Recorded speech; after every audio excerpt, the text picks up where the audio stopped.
بل مثال ورکوما وای جان gib Lisa das Buch. یا وایم احمد gib محمود das Buch.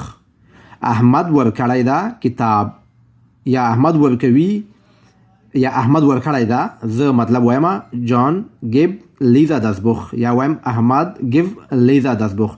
احمد یا جان ورکړی دا کتاب چاته لیزا ته.